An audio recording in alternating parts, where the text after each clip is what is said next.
Hey everybody, it's Chuck here for DeucesCrack.com, coming at you episode of Beating Live Small Stakes No Limit Hold'em.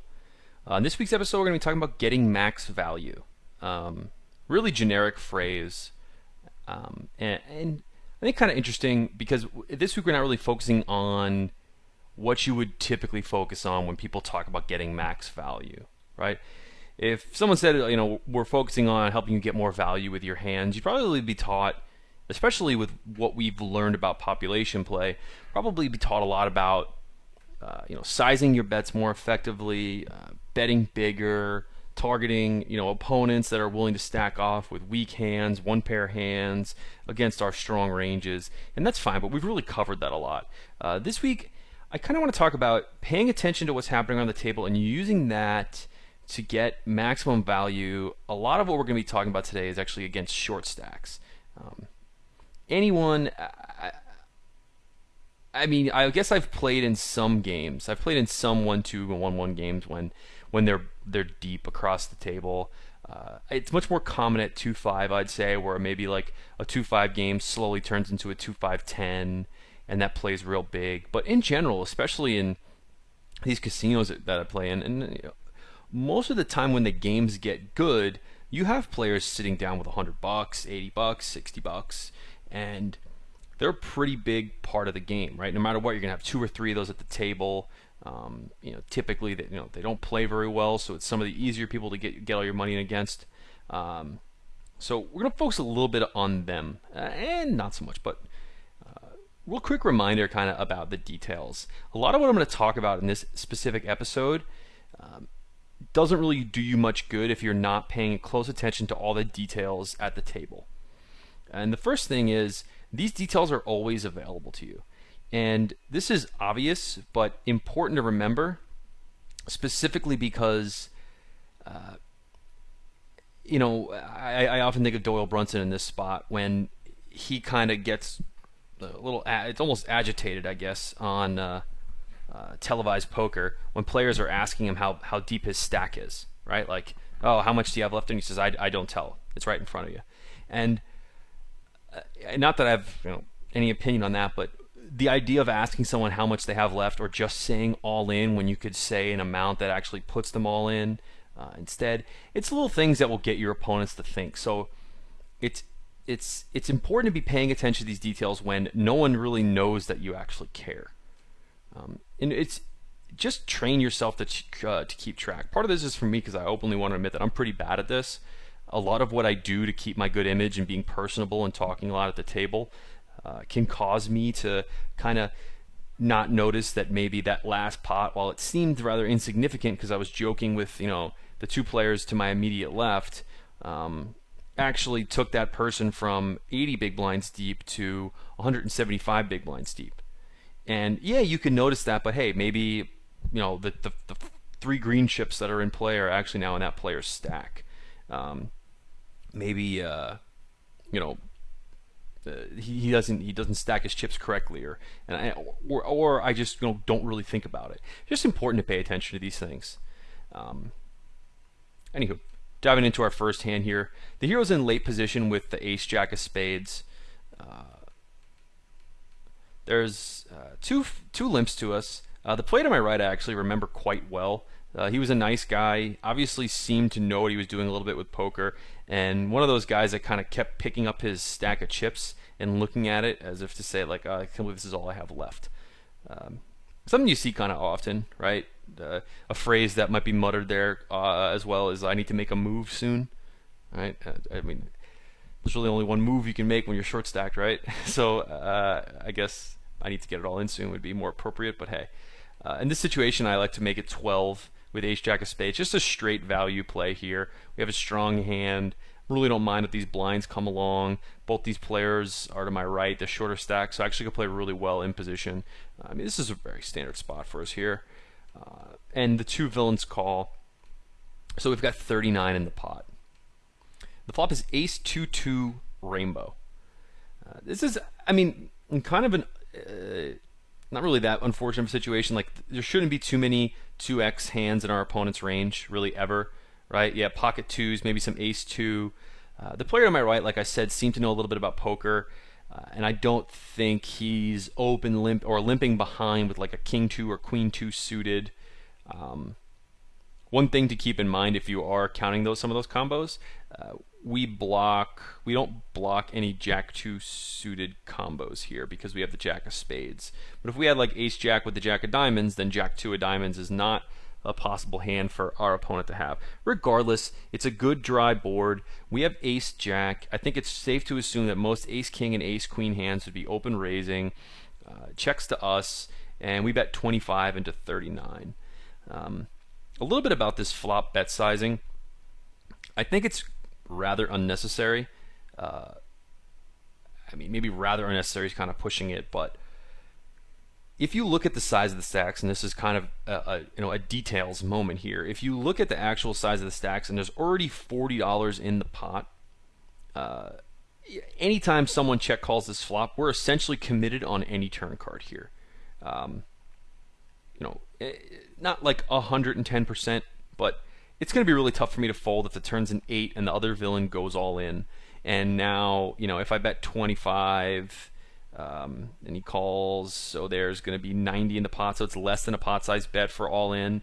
Could potentially just have realized that. I have a real hard time folding there in that situation. Again, especially because there's not many 2x combos. Like if this was ace 10-10, I think it's kind of a different story. Because there are a lot of 10x's that would open limp, but not really too many 2x's. But regardless, what we want to be doing is just stringing along some worse hands. I'm not trying to protect myself versus a 2-outer, which is what I really only have to worry about, or 3-outers, which I also have to worry about as well, but I'm really not going out of my way to protect myself. What I'm really trying to do is get called by some worse hands, maybe get one street of value off a hand like pocket fives or a king jack that wants to get, king queen rather, that wants to get stubborn, that didn't decide to open raise. I think you can bet a little smaller though. 25 is fine with me. We get one fold, and the next villain, the other villain calls. So now there's 89 in the pot, and the turn is a 6 of spades. So 89 in the pot, 67 behind for our villain. And one thing to keep in mind is the 6 of spades is actually maybe the best card for us that's not a jack or an ace. Weaker players tend to be more as they should, because ace 5 I believe statistically runs better than ace 6 because the kicker doesn't play as often and you have the straight potential. Players will play ace wheel a lot more often than they will play ace 6. So if I am concerned about a 3-outer, this card doesn't really bother me that much. Also, I've got the backdoor flush draw. So I'm actually putting myself in a situation where there's no river card that's really bad for us. Like 6x makes less sense than a 2x from our opponent. Like, why would this player's not check calling with king 6 or something like that? So it's a really great turn card for us, and we don't have to worry about, if the river's a spade, our hand improves. Sure, 8, 9, 10, all those hands are still in it, but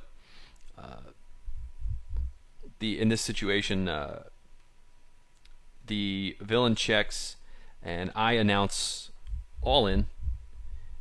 And the other villain really goes in the tank for a while, kind of hemming and hawing. Again, picks up his chips, trying to debate whether to call. At this point, I'm feeling very good about my hand, and I'm rather confident that this player is sitting on a worse ace and debating a call. I'm thinking ace 10, ace 9, saying to myself, like, really, I don't think he's ever going to be thinking with ace 8 here. Maybe, like, if he's going to call, he's going to call, but what am I going to do? He actually ended up tank calling me with ace queen offsuit, which I thought was... and I mean, I didn't get there. I don't really care. It's not like a bad beat story. Just kind of my read on the situation. Like this player could really never have ace queen. Ace queen is an easy stack off here. I'm targeting essentially a ton of worse hands here. So let's talk a little bit about my turn play. First, what am I expecting to call? Well, when a player gets short like that, there's a non-zero chance that they're just ready to call it a day and gamble and say, hey, I got the ace, I'm not going to fold here. I'm expecting any ace to stack off there. It's one of the better turn cards for me, and I'm not worried about a 2 or a 6. I mean, pocket 6s I guess is a thing, but I'm not really too worried about it. I'm just really expecting almost anything that check calls the flop to stack off on the turn there. And now that I saw this guy almost fold ace queen, the question really becomes what actually calls, right? Like what actually calls my turn bet here versus this villain? And I even said it there in the breakdown, like there's a non-zero chance he just folds like ace 8 or ace 5 and decides that that hand's no good. So what actually calls may not be as many hands as I am assuming when I just boldly declare all in on the turn and don't really think about it. So how can I adjust to this? Well, my hand is strong. I don't really fear any river cards to come. And my problem is that, first off, if he has ace queen, he has ace queen, it's cooler, right? I'm not worried about the reason I picked this hand is because the hand didn't result in the way I wanted it to. Like I thought this player was going to call and I was going to win unless he hit a 3-outer or something. Like if he snaps me off with ace 6, he snaps me off with ace 6. Or if he slow played ace 2. In reality, I thought that this player was, going to be calling me very wide. And apparently, he almost folded ace queen. Really, I genuinely believe it by his reaction. It was a long hem-haw tank, and when he flipped his hand, he was beyond relieved. As happens in these games, these players put us on ace king very often, and it was his last $67. And one thing I could have done there, though, if I'm really not fearing any river cards, I bet 20 on the flop. I mean, why not just bet like 35 on the turn? Yeah, I'm not pricing anything out here, but I'm not really, I guess I'm pricing out like 2-outers and things, and 3-outers. He's what, 7-8% there, 7-8, right? So it's not that bad of a situation there for me. I can't get counterfeited. It's not like it's an ace king king board, and the river can be a queen or something. And also ace king king board, right? There's a lot more king x combos. So just such a dry board texture. Why not just bet smaller? And bet out 30 as if will happen in that game, right? I'm paying attention to my opponent's stack sizes. Doesn't mean my opponent's paying attention to my stack size, or the other players are, acknowledging that I'm paying attention to his stack size, right? This is something. If this was an online hand and someone bet half my stack, I would think a lot differently than someone betting half my stack live, because there's a decent chance that they're just betting the turn and not looking at the chips in front of me. So maybe just bet smaller here and try and get called, because I want to get called by more hands. I want him to think like, well, I'm not folding ace 8 now, and then on the river look at his last $30 and be like, well, I can never fold this here. And this is kind of what let me realize that, especially in these weekend games, right? A lot of the times when I go down to Atlantic City, I actually take some family down, my mom usually, or my younger brothers, and they have fun, do their little thing, and when the evenings come, I'll after dinner I'll go down to the poker table and just try to play the whole night straight through. And a lot of times you're getting people in for the weekend, and I can remember being that person who was with his buddies who were there to go party, and I just wanted to go play poker. So I would wait and have fun with them, and then sneak off with like my $200 that I brought to the poker room, because I was a college kid sneaking into casinos, and jump into some games and play. And I remember losing, dwindling down, looking at my chips in front of me. For some players, this is the only buy-in they brought to the table or casino. Now, I'm not saying this in kind of a a Stu Unger-ish way, where it's like, hey, this is the only dollar to these people's names. True story, I actually did play in a game like that, and I left the game. It was really uncomfortable. The guy was just telling us how he has no other money, and this is what he needs to win, or he can't go on. And I just said, you shouldn't be playing, and I won't either. But that's a story for like a well post or something. But for that reason, right? That idea of this player losing his last $67, even though it's a pretty quick call, especially against me with ace queen, it was the idea of him being out of action for the night that kind of had him tanking there. And we're not worried about this. I'm not using this to try to bluff at a greater frequency, because I'm not sure if this player is actually going to start folding a ton now because he might be out of action. It doesn't necessarily mean it. He hemmed and hawed, and I'm rather confident, but I'm not going to up my bluffing frequency here and two barrel with Jack 10 off, no equity against this guy. But I will maybe try to take some more kind of dinky dunk lines to string along little amounts from these short stacks. Next hand, we haven't done an aces hand in a while, unfortunately, but this is a kind of a fun one. Folds to me, and I opened a 10 with pocket aces. You'll notice I labeled two short stacks to my left, the 98 and 77. I think specifically when you have a table full of short stacks here, you're really playing like a flop combinatorics game against them. If it's all those people, I don't mind getting 3 or 4 or 5 calls when I know it's just a pot size bet all in. And if the guy flops something, he flops something.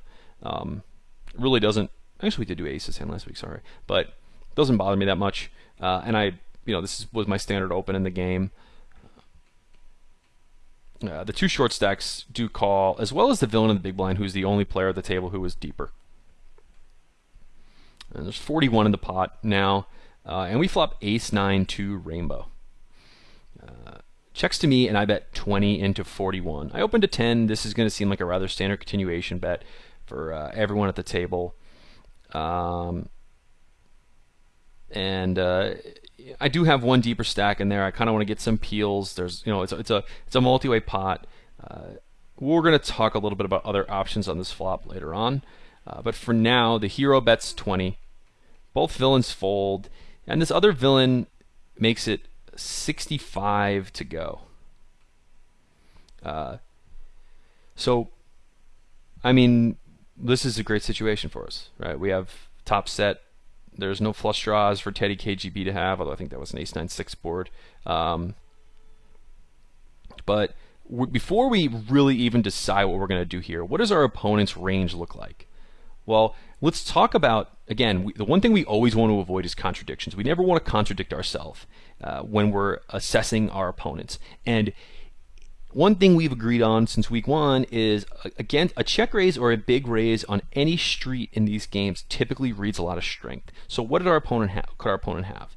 Well, pocket aces are not possible unless the deck is rigged. Pocket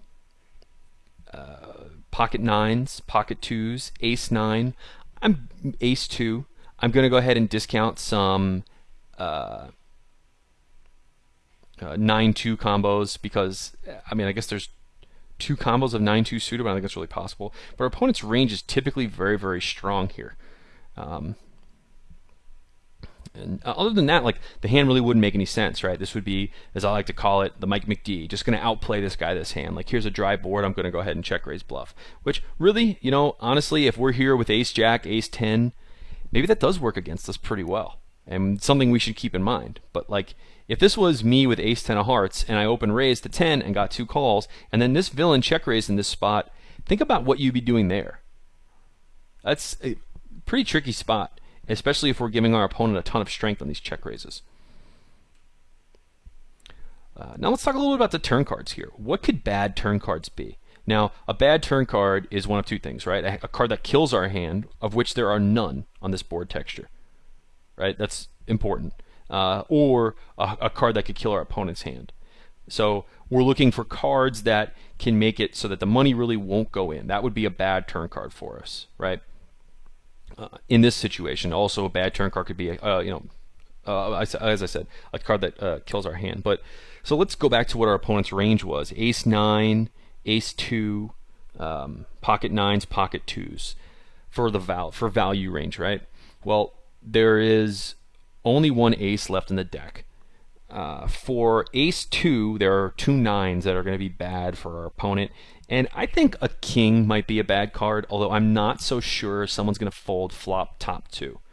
I'm sorry, flop top and bottom, but it's certainly possible. King could be a bad card, queen, for those ace 2 hands. But keep in mind, of that value range, ace 2 is actually the worst hand in our opponent's range. We're discounting 9-2. And ace 9, I mean, I guess a 2 is kind of a bad card. Also, those king, queen, jacks are all kind of bad. But in general, like, we should also keep in mind that there's only 3 combos of ace 9. When we look at our opponent's range and think about that as well, it really starts to kind of come to fruition that our opponent's hand doesn't really make much sense. Like, we've got all the cards you need to have a good hand here. What could you possibly have? So what do? We've got the nuts and we just got check raised. It seems like a pretty good situation just to shovel money in, but in reality, what I'm endorsing here, and I think a lot of you probably agree with and have kind of been like waiting for me to say, is just call. The player made it 65 to go. If we go all in, he's not folding a set. Maybe he folds ace 2. I doubt ace 9 ever. Like, it's pretty easy to put me on ace king. But the only only thing I have to really worry about is turn king, queen, jack, 10. And really, king is the worst, right? And our opponent deciding to fold with ace 9 or ace 2 in that situation. We're not giving this player credit for bluffing, but there's a non-zero chance that they are, and all the other hands are going to put us all in anyway.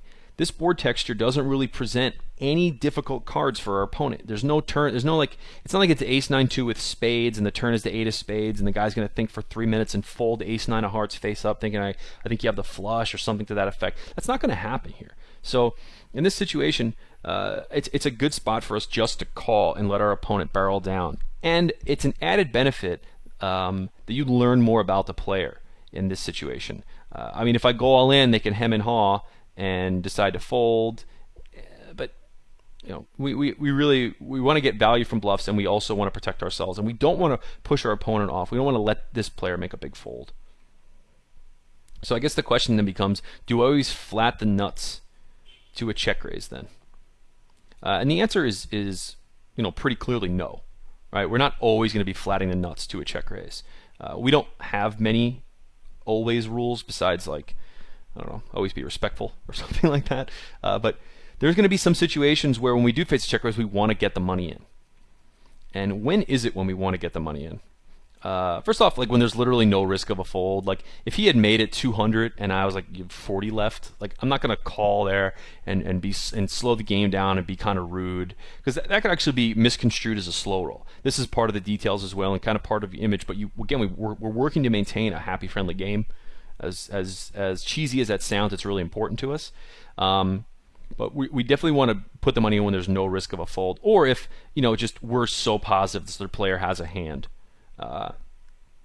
There are certainly some guys that's the case. I think this board is not as good of an example, right? Maybe like pocket sevens on a king queen 7 when we get check raised big. Like this guy's never folding when he check raises king queen 7, and we're never folding a set of sevens to get the money in. Ace 9-2 rainbow, very different situation, specifically when we're the preflop raiser. Or if there's a turn card that could kill the action, right? If we have a really strong hand, we put our opponent on a strong made hand, but there's a lot of a lot of draws on the board, or our opponent may want to check fold. We know if the money gets in on the flop, we're getting the money in good, regardless against our opponent's range. We don't want to let this player decide to check fold. Maybe, or if there's a third player, you know, I actually didn't include this one, we'll do that next. But any turn card that could kill the action. The one unique thing about this ace 9-2 rainbow board is really, again, no turn card can kill our action. In general, better, more coordinated boards with a good image. Essentially, I'm saying in a situation where a player can put you on a draw, even if it's just a decent draw, or they could have a draw themselves, let's just get the money in, because we're not folding the turn. They're not folding the turn. Just get the money in those spots. One thing I was going to say too is if there's like a third player trapped in there that maybe has like a bit of a short stack that's going to come along, that could kind of benefit us too, but that's kind of a convoluted example.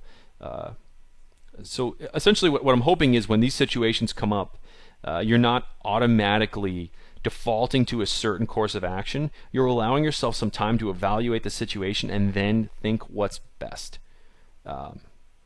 And what's really good is, especially when you see a video like this, what I love about this is when I see ace 9-2 rainbow and some continuation, the last thing going through my mind is what happens if I get check raised, because you don't have to worry about that really. But it's a live game, right? We don't want to be giving off tells.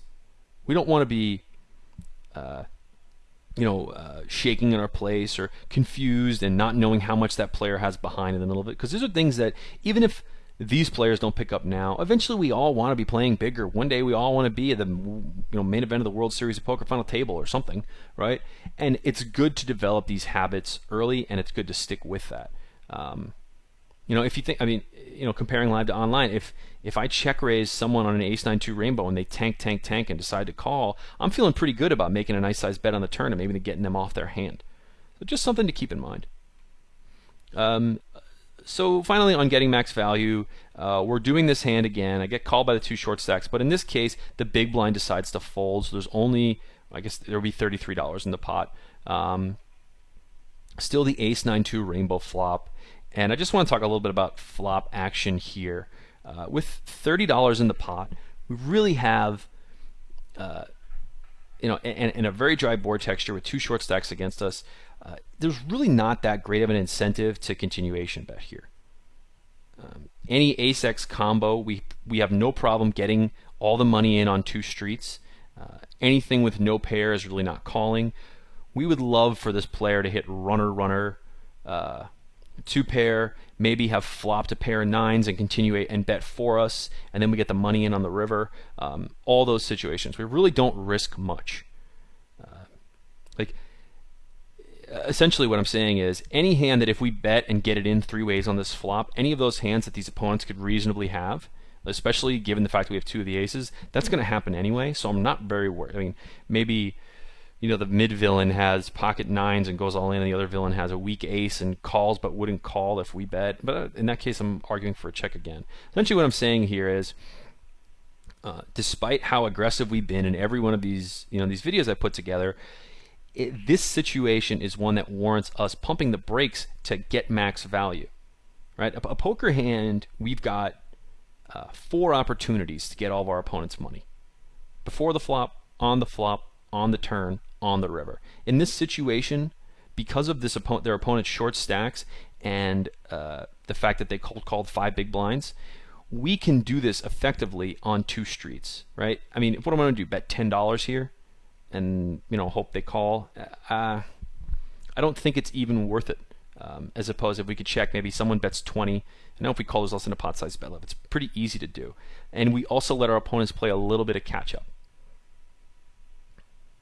So, decent spot to check against 2 short stacks out of position. It's about recognizing the situation and then taking the best course of action from there. So, quick slide to cover the checking. Same board, same things apply, as I mentioned. There's still no bad turn cards for us. If, again, bad turn cards usually mean boards with a lot more draws and things like that on them. So it's you know, this dry board is what allows us to do this. The stacks I've mentioned ad nauseum here. And the one last thing I wanted to talk about is if you do decide to check here, I'm not advocating a check raise. That is, you know, our goal is not here to check raise all in, because our opponent's range that bet calls all in on the flop is certainly narrow. That I'm positive of. And you know, there are a lot of hands that maybe would bet the flop as a stab, maybe like a weak pair of nines or a small pocket pair, that could improve. They can't catch up, but they could improve, and we'd rather let them barrel there as well. And again, once one bet goes in, it's easy because we have less than a pot size bet remaining. Hopefully this video was helpful. It's kind of a different, little change of pace, but it's important that we work on battling these shorter stacks and getting max value when the opportunity comes up. Until next time, this is Chuck for DeucesCrack.com, and I'll see you on the forums.